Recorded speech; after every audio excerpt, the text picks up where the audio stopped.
यहाँ पे बैठे हुए मेरे मन में एक पुरानी बात आई। 32 साल पुरानी बात है। मई 1991 की बात है। मेरे पिता की शव यात्रा तीन मूर्ति भवन से निकल रही थी। अपनी मां के साथ और अपने भाई के साथ हम एक गाड़ी में बैठे थे। सामने भारतीय सेना की एक ट्रक थी, फूलों से लदी हुई थी। उसके ऊपर मेरे पिताजी का शव था। थोड़ी देर काफिला चला, 5-10 मिनट चला। फिर राहुल कहने लगे मैं उतरना चाहता हूं। तो मां ने मना किया। उस समय सुरक्षा का भी बहुत वो था। तो मां ने कहा नहीं, तुम उतर नहीं सकते। राहुल ने जिद की, नहीं मैं उतरूंगा। मैंने मां से कहा मां उतरने दो। राहुल गाड़ी से उतरा। उस सेना की ट्रक के पीछे खड़ा होके चलने लगा और तीन मूर्ति से लेके कड़ी धूप में अपने पिता के जनाजे के पीछे पीछे पैदल चलते चलते चलते चलते यहां पहुंचा। इस जगह से कुछ 400-500 गज दूर यहां पर मेरे शहीद पिता के अंतिम संस्कार मेरे भाई ने किए।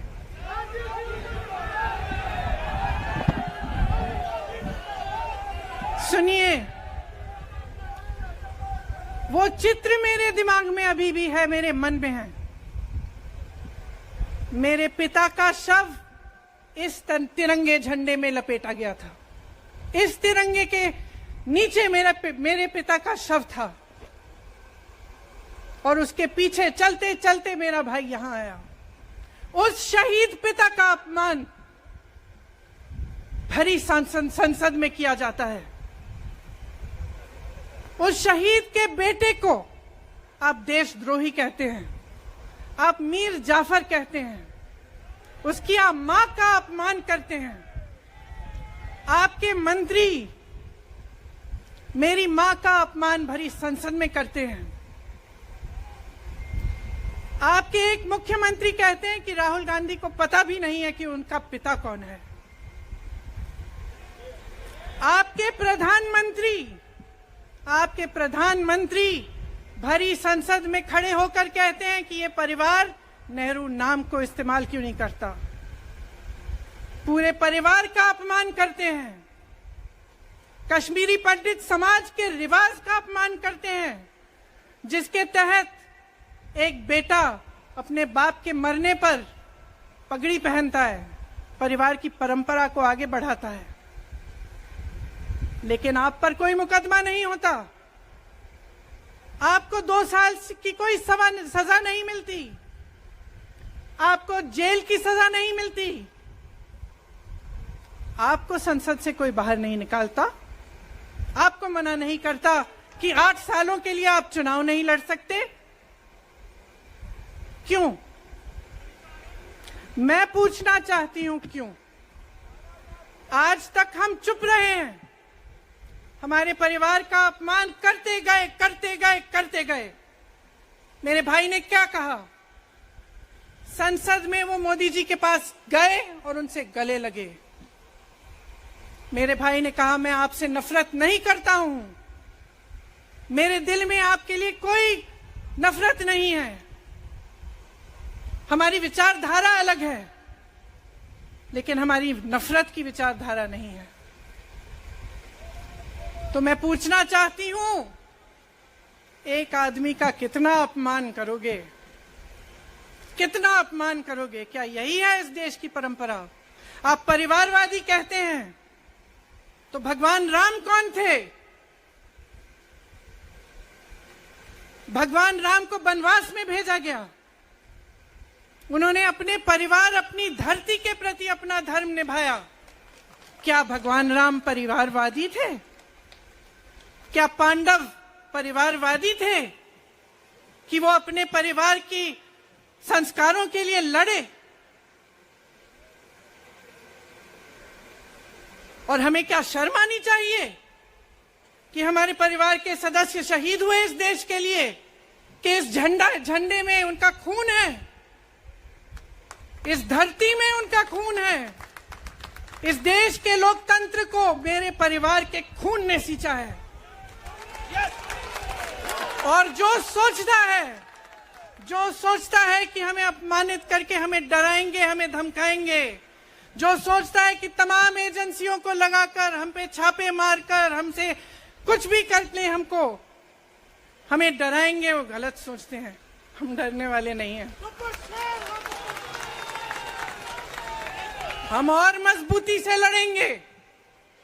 हम इस देश के लोकतंत्र के लिए कुछ भी करने के लिए तैयार हैं। इस देश के लोकतंत्र को, इसकी नींव कांग्रेस पार्टी के महान महापुरुषों ने डाली है।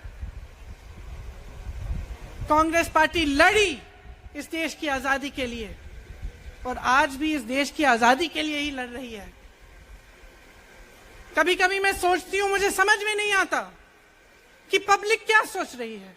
क्या देख नहीं रही है क्या हो रहा है? क्या आपको दिख नहीं रहा है कि आपकी सारी संपत्ति लूटी जा रही है, एक आदमी को दी जा रही है, गिने चुने उद्योगपतियों को सब कुछ दिया जा रहा है? किसकी संपत्ति है? ये राहुल गांधी की संपत्ति है, ये आपकी संपत्ति है। ये पीएसयू किसके हैं? किसके लिए बनाए गए? आपके लिए बनाए गए, जो ऐसे एक के बाद एक इनको बेचे जा रहे हैं, दिए जा रहे हैं। इसी से तो आपका रोजगार आता है। छोटे उद्योगों से, छोटे व्यापारियों से आपका रोजगार आता है। किसी बड़े अडानी से नहीं आता। रोजगार नहीं देते, छीनते हैं आपका रोजगार। तो आप समझ क्यों नहीं पा रहे हैं? आप गैस के सिलेंडर के लिए 1000 रुपए दे रहे हैं और यहां आपकी सारी संपत्ति किसी को सौंपी जा रही है। राहुल गांधी जी ने क्या कहा? अरे कौन सा इतना बड़ा जुल्म कर लिया कि आपसे 2 सवाल पूछ लिए, जवाब नहीं दे पाए ना, घबरा गए। और जो अहंकारी होते हैं, तानाशाह होते हैं, क्या करते हैं? जब सवालों का जवाब नहीं दे पाते तो पूरी सत्ता को लेकर जनता को दबाने की कोशिश करते हैं। जो सवाल उठाता है उसको दबाने की कोशिश करते हैं। आपने कभी सोचा है, आंखें खोलिए, आपने कभी सोचा है कि ये पूरी सरकार, ये सारे मंत्री, ये सारे सांसद एक आदमी को बचाने की क्यों इतनी कोशिश कर रहे हैं? इस अडानी में है क्या कि इसको आप सारी संपत्ति दे रहे हो देश की? 20 हजारों करोड़ शेल कंपनियों में इनकी हैं और आप इन पे इंक्वायरी नहीं कर सकते। ये अडानी है कौन कि आप सब उनका नाम उठते ही बौखला जाते हैं और उनको बचाने में लग जाते हैं? देखिए, आप इस देश के देशवासी हैं, ये देश आपका है, ये लड़ाई आपकी है। आज तमाम नौजवान बेरोजगार क्यों हैं? हम इश्तेहार तो देख रहे हैं, होर्डिंग देख रहे हैं, मदर ऑफ डेमोक्रेसी लिखा है, कहते हैं कि हमारी अर्थव्यवस्था बहुत तेजी से आगे बढ़ रही है, तो इतने नौजवान बेरोजगार क्यों हैं? तो जहां जहां हम जाते हैं बेरोजगार नौजवान क्यों दिखते हैं? इतनी महंगाई क्यों है? इतनी महंगाई क्यों है? क्या आप इतने बड़े काम कर सकते हो लेकिन एक गैस सिलेंडर का दाम कम नहीं कर सकते? आप छोटे व्यापारियों की मदद नहीं कर सकते? आप रोजगार नहीं बनवा सकते? तो फिर आपकी सरकार किस काम की है? लोगों को दबाने के लिए है या अडानी जी को आगे बढ़ाने के लिए है? तो आज ये समय आ गया है कि हमें गंभीरता से सोचना पड़ेगा। ये सरकार पूरी कोशिश करती है कि आपका ध्यान भटकाया जाए। अब आप सोचिए, कन्याकुमारी से कश्मीर तक एक आदमी चला, उसके साथ लाखों लोग चले। क्या पैगाम लेके चला? किस लिए चला?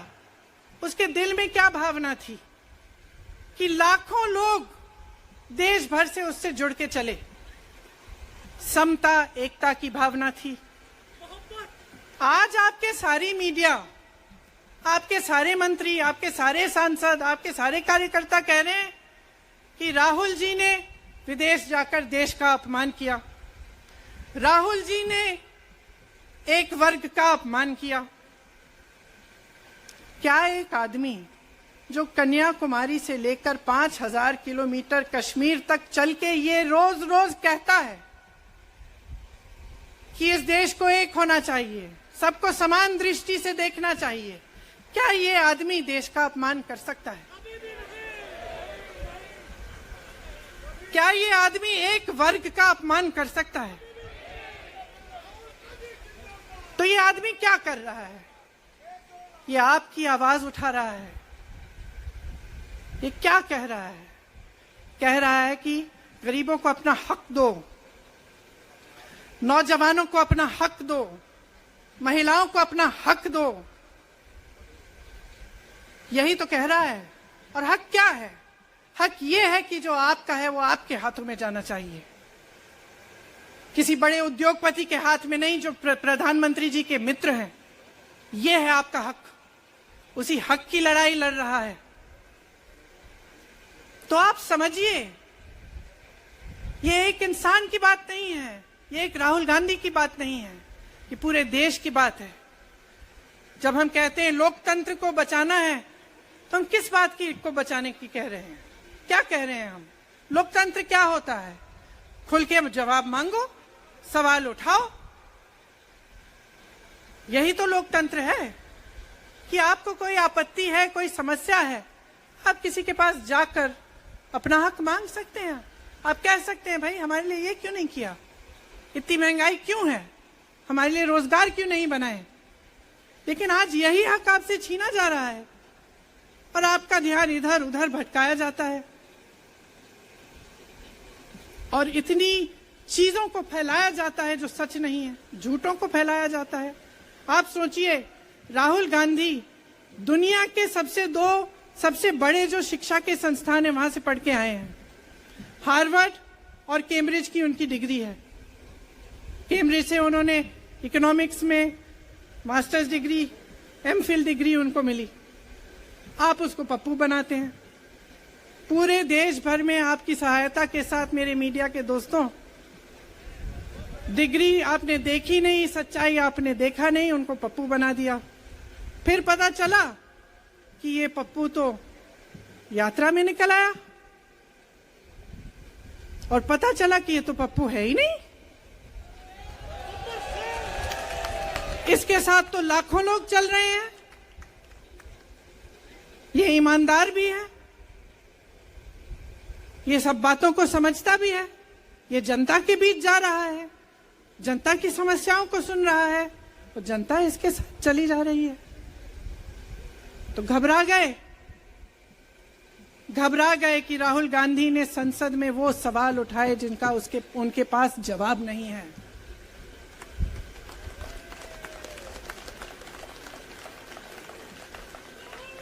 क्या किया सुन लीजिए।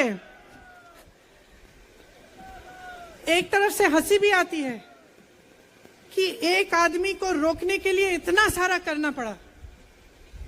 जिस आदमी ने राहुल जी के खिलाफ सूरत में कंप्लेंट लगाई, आपको मालूम है कि पिछले साल उसने खुद कचहरी में जाके बोला इस पे आप स्टे लगा दीजिए। 1 साल के लिए अपने ही केस पे स्टे लगवाया। फिर वापस कब गए केस खुलवाने के लिए? राहुल गांधी के संसद में अडानी के भाषण देने के 1 हफ्ते बाद।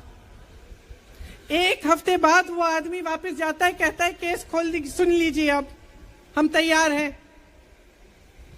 1 महीने के अंदर अंदर जज कह देते हैं कि राहुल गांधी को 2 साल की सजा मिलेगी।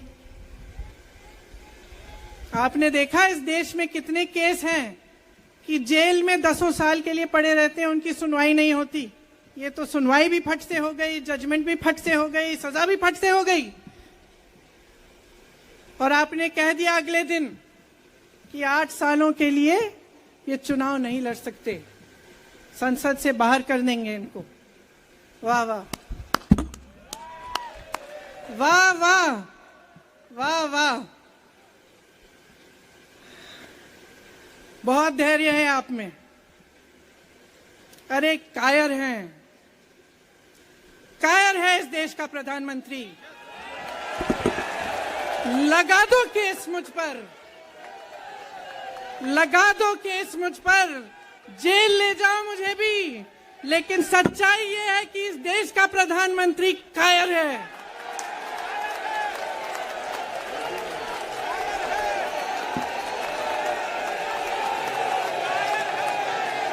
अपनी सत्ता के पीछे छुपा हुआ है, अहंकारी है, और इस देश की बहुत पुरानी परंपरा है, इस देश की बहुत पुरानी परंपरा है, हिंदू धर्म की पुरानी परंपरा है कि अहंकारी राजा को जनता जवाब देती है। और इस देश की बहुत पुरानी परंपरा है कि अहंकारी राजा को ये देश पहचानता है। मेरे परिवार ने मुझे एक चीज सिखाई है कि ये देश दिल से बोलता है और दिल से सुनता है। ये देश सच्चाई को पहचानता है, और मैं जानती हूं कि आज वो दिन है जब से सारा कुछ बदलने लगेगा।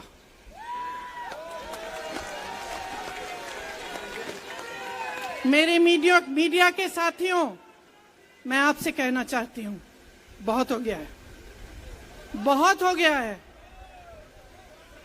मैं जानती हूं आप पर कितना दबाव है, मैं जानती हूं कि आपको लाइन भेजी जाती है कि आज आपको ये कहना है, आज आपको ये लिखना है, लेकिन आपकी एक बहुत बड़ी जिम्मेदारी है। आज लोकतंत्र खतरे में है।